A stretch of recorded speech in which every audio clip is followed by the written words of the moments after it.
biggest mistake come from talking. So stay more silent. آپ بول کر بہت دفعہ پچھتائے ہوں گے، زیادہ تر خاموش رہیں۔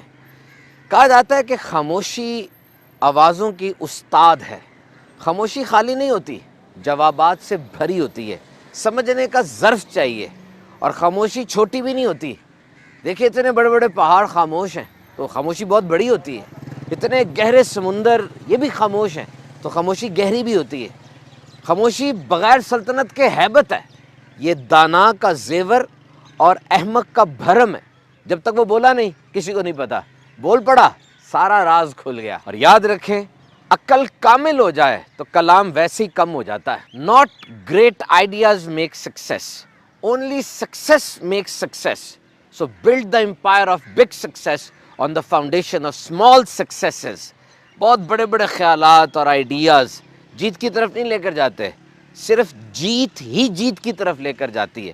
تو چھوٹی چھوٹی جیتیں لے کر آئیں اپنی زندگی میں، وہ چھوٹی جیت بڑی جیت کی راہ کو ہموار کر دے گی۔ Do not make debt. You will remain slave lifetime. قرضہ نہ لے، ساری زندگی کے لیے غلام بن جائیں گے۔ If you want to do something big in life, find mentor.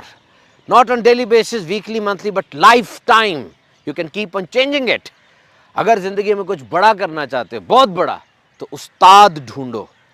روزانہ، ہفتہ وار نہیں، بلکہ ساری زندگی کے لیے۔ تبدیلی بھی ہو سکتی ہے لیکن بے استادہ نہ رہو۔ Remember one key of success. Cooperation is bigger than confrontation. Business, sports, education, society, everywhere. یاد رکھیے جس بھی فیلڈ سے تعلق ہے آپ کا، کوآپریشن، باہمی تعلق، محبت، ایک دوسرے کی بات سننا، ہمدردی، یہ بہت بڑی چیز ہے اختلاف اور لڑائی سے۔ World is a small place. You will come across the same people at the same place again and again. یہ دنیا چھوٹی سی جگہ ہے، ایک ہی طرح کے لوگوں سے ایک ہی جگہ پر آپ بار بار ملتے ہیں، بلکہ کچھ لوگ تو روزانہ ایک ہی جگہ پر جاتے ہیں اور ایک ہی جیسے چہرے ان کو دیکھنے کو ملتے ہیں۔ تو کیا کریں؟ شو رسپیکٹ، عزت کریں۔ اگر آپ عزت چاہتے ہیں تو عزت دیں، اور عزت کو اپنا شعار اور عادت بنا لیں، ماسک اوڑھ کے نہ رکھیں۔ یاد رکھیں جس جگہ آپ کام کر رہے ہیں اس جگہ سے پیار کریں، اس کام سے پیار کریں، اور جن لوگوں کے ساتھ کام کر رہے ہیں ان لوگوں سے پیار کریں۔